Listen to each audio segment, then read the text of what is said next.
L'île Fidji se situe au centre des îles du Pacifique Sud. Dans la capitale, Suva, se trouvent plusieurs institutions internationales, dont une université, une école médicale et une école de formation technique.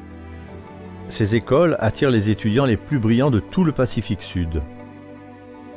Environ 500 étudiants adventistes fréquentent ces écoles, mais jusqu'à récemment, il n'existait pas d'église adventiste près de là. Aucun lieu où ces jeunes personnes puissent aller adorer Dieu et inviter leurs amis pour entretenir l'amitié ou étudier dans une atmosphère accueillante. Pendant un certain temps, le groupe allait louer une grande pièce dans l'enceinte de l'université, mais celle-ci a eu besoin de ses plus grands espaces pour le samedi matin, laissant les étudiants adventistes sans lieu pour se réunir et rendre un culte à Dieu. Or, grâce aux offrandes du 13e sabbat de 2006, les fonds destinés à construire une chapelle ont été disponibles, mais les dirigeants n'ont rien pu trouver d'approprié qu'il soit abordable près de l'université.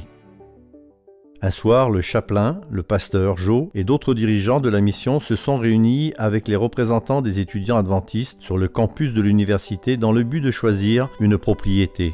Bien qu'aucune ne leur ait semblé idéale, le groupe a voté pour l'achat d'un terrain en pente à environ 2 km de l'université. Il était plus de 22 heures quand chacun s'est retiré. Tandis qu'un groupe d'étudiants marchait le long de la rue, une voiture s'est arrêtée en face d'eux. Un homme en est sorti, a couru vers une clôture entourant une grande maison située dans une très belle propriété et y a rapidement installé un écriteau disant « à vendre », puis est parti. Nous devons mettre notre chapelain au courant de cela, se dirent les étudiants. Au matin suivant, le téléphone du pasteur Joe sonnait.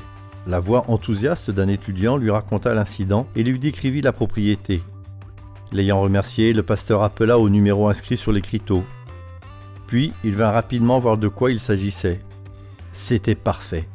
Situé juste à 2 blocs de l'université et directement en face du plus grand cinéma et centre commercial de Fidji, le pasteur n'aurait pu imaginer un emplacement plus visible et accessible pour y construire une chapelle.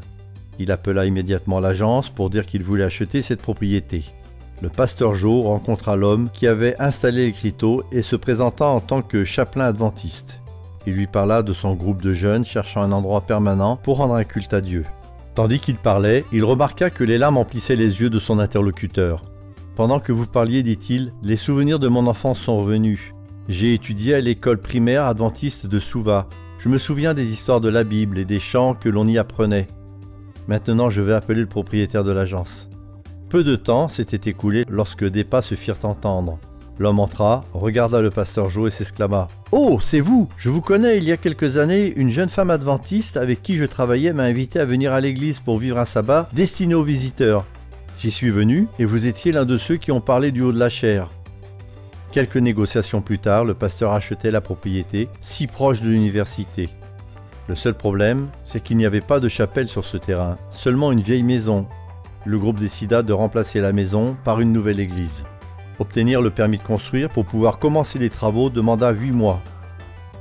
Pour le bâtiment, le groupe choisit des plans qui prévoyaient des murs en verre, afin que, lorsque les gens sortiraient du centre commercial ou du cinéma, ils voient les étudiants adorer Dieu.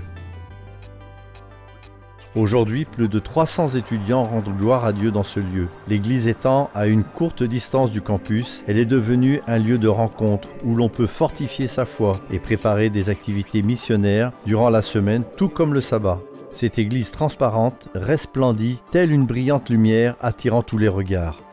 Chaque fin de semaine, les gens viennent de partout dans l'île pour vendre leurs marchandises au plus grand des marchés de Fidji. Comme ils sont en déplacement, il n'est pas rare qu'ils dorment dans la rue et manquent d'eau ou de nourriture. Ils attendent l'ouverture du marché pour gagner suffisamment d'argent pour pouvoir retourner chez eux. Le groupe de jeunes apporte de la nourriture à ceux qui font un si grand chemin pour venir en ville chaque week-end. Ces gens trouvent que ces jeunes sont une vraie bénédiction et apprécient beaucoup ce qu'ils font. Des amitiés se sont créées entre eux. La jeunesse adventiste est fière de répondre aux besoins des autres et d'être une lumière sur l'île de Fidji. Nous vous demandons de prier pour ce groupe afin qu'il continue à exercer une influence sur les communautés qui les entourent. Merci de soutenir l'œuvre missionnaire par vos offrandes lors du 13e sabbat.